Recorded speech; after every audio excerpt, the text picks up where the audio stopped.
Right. Let's take. Who do you want to take next? We've got a couple of calls left. Shall we take the UFO call, or do you want the lady whose cat visited her, Ben? Either one's fine. I'm down for Right. whatever. We'll go in order then. So I've Yeah. got Karen first up on my list. So Karen, hello, are you there? Hi, Hi. Uh, yeah, I'm here. yeah, I am here. your cat passed away and visited you. Is that correct? Yeah, yeah, passed away last October of 2020, and I have had all kinds of spiritual visits. Not only a cat, but first time that I've ever had an animal visit. But I've had ghosts before, so I'm not, you know. But this was weird. It was like I kind of like he went of old age, 20 years old. And last night I closed the door because I sleep right next to the baby's room. And I closed the door and I heard this rattling in the corner. And I'm like, what was rattling? And I thought it was my other cat. So I'm like, okay, it's the cat. So I just turned and started to try to close my eyes. And as I closed my eyes, a bright light came from the top of the ceiling, which there's no windows over there. Anything, it's a dark bedroom. There's no TV on. And it was a yellow light. And it went across half of the bedroom, and then it was gone. And then all of a sudden, I felt this plop on my bed, and I looked over and I go, "Oh, here's the cat." I'm thinking it was my other cat because I have a cat that looks like that cat. So I'm thinking, okay, how did he get in here? I looked at the door was still shut, and then I said, "Well, come here, Pope, or well, come here, come up here." So I went to grab for him, and I went right through his body, and then the cat that was on the bed disappeared, and it was gone. It was like, wow. And that was it. That was the end of that adventure. I have quite a few, but that was what happened to me last night. Wait, so when did this happen? Like about 2 o'clock in the morning last night. Okay. Were you sleeping and then woke up, or how did you get Yeah. okay. I was asleep. I'm a very light sleeper. We have a new baby in the house, so I try to listen for her too. But there was like a rustling going on in the corner of my bedroom, and like I said, I kind of thought maybe a cat was in my room, but I realized I shut them out, and I had the door shut, and the door was still shut, and I hadn't been out of the bedroom. So I was like, okay, it's just my man. I have noises in my house. We have a very spiritual, noisy house. We've had a lot of events with spirits, and you were talking. I could tell you about the scratch things and having marks on your body. We've had that too. But anyhow, So how long ago did your cat pass away? Passed away in October of 2020. Okay. Did you have a really good relationship with this cat? Yes, this cat I had since it was born in our house, actually. Do you think that the loss of this cat had an impact on your life? Not as much as we lost a dog this November too, a German Shepherd. That was her buddy and my buddy. That was my real best heart dog, and we had to put down, and that devastated me. So, just a couple questions, kind of trying to understand, because of course, anytime that we're looking at a situation, we need to sift through what has happened and evaluate likelihood of certain things. So, okay, how do we get to the conclusion that it is an actual spirit of this dead cat versus something like the other one, grief or something like I saw that bright light in the room, and there was no way that there could have been a light in the bedroom because I'm in a dark corner room that there's no street lights or anything that could come through. So I saw that light come, and I didn't relate two and two together. I didn't even think about it. But then I felt a plop on the bed, so I looked over towards where I thought, and you could see it kind of like that it was the cat, and it was sitting there looking at me. So like I said, I went to reach for the cat.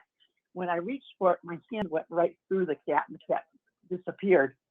There was no cat there at all. It faded. Have you ever heard of something called the hypnopompic hallucination? Yes. Yeah, so a hallucination that happens when you are waking up from sleep.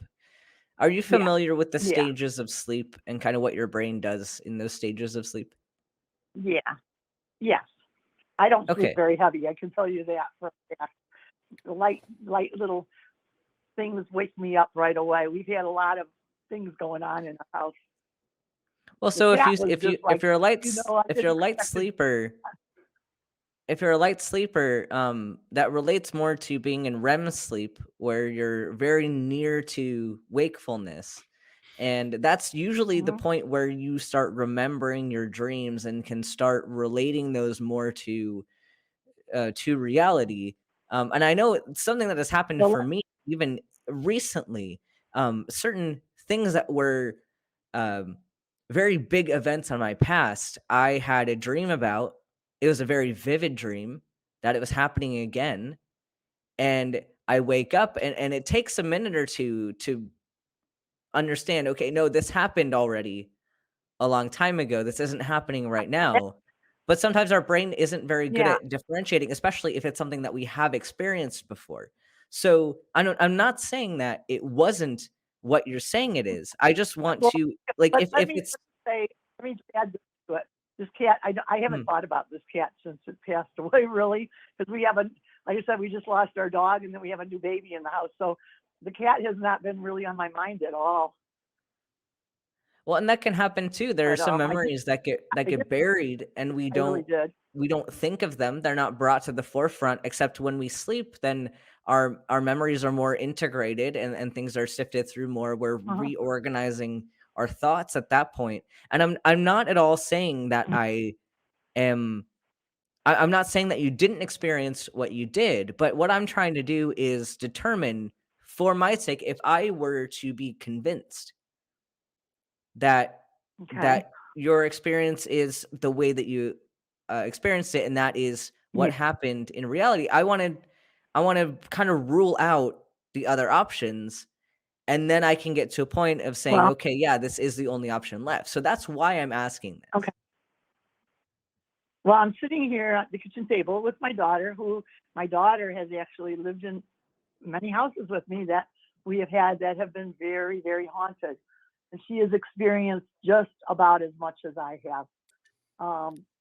We've and not only have they been there for me and her, but they've also come around for my friends, my husband. They were not shy ghosts. They were very active and very letting us know they were there. They used to play with the electricity. They used to drain the power out of the batteries, like the one guy was talking about. And I could never run. I could never have one of those what was it called? The little vacuums they plug into the wall. The wires, those stacks that you try to charge up on the wall. The minute we take it off of the wall and it would be charged, it would die. And then we tried to take it somewhere else to use it, and it did it again. It worked, but it wouldn't work in our house. It was like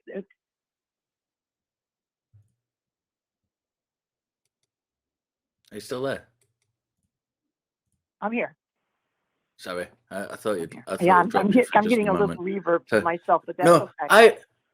I'd kind of be tempted to go down the same route as Ben as this. I've had, and I've recounted this on this show before. I've had a waking hallucination. I literally, and I kid you not, I saw two Victorian girls materialize in front of me. Two girls dressed in what you'd consider like traditional Victorian dress.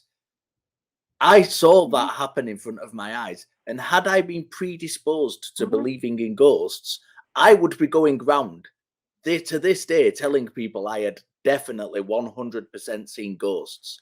Now, I was aware that what was happening is I was waking up, and the play of the light coming through the curtains made my brain think Yeah. these things were manifesting in front of me. This wasn't a spiritual experience. I wasn't experiencing ghosts. This was my mind playing tricks on me, because this happens Well, And I this is rarely had this sleep. this is what we're trying to Always been- determine. This is what we're trying to determine. We're trying to determine that we know these things happen and that our minds can convince us of things. But that's Oh, not yeah, I'm necessarily sure of it. I'm very sure of it. when we say things like evidence, we don't mean we believe that you've had that experience. Nobody's doubting that you've had that experience. But for me, evidence isn't something that is evidence of an Yeah, experience. It is evidence of Oh, I the know, I truth understand, value yeah. of that experience. And Yeah. that's a very, very different thing to just having an Well, that's why I'm saying experience.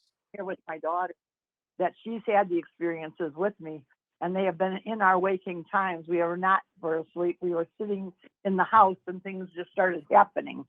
We were not asleep at all.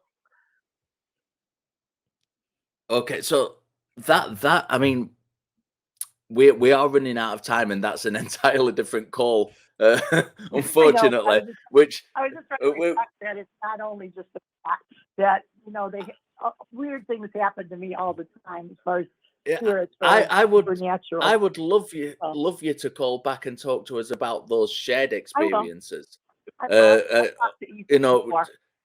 yeah. Tonight we've been trying to tackle that one experience with your cat. So and Yeah.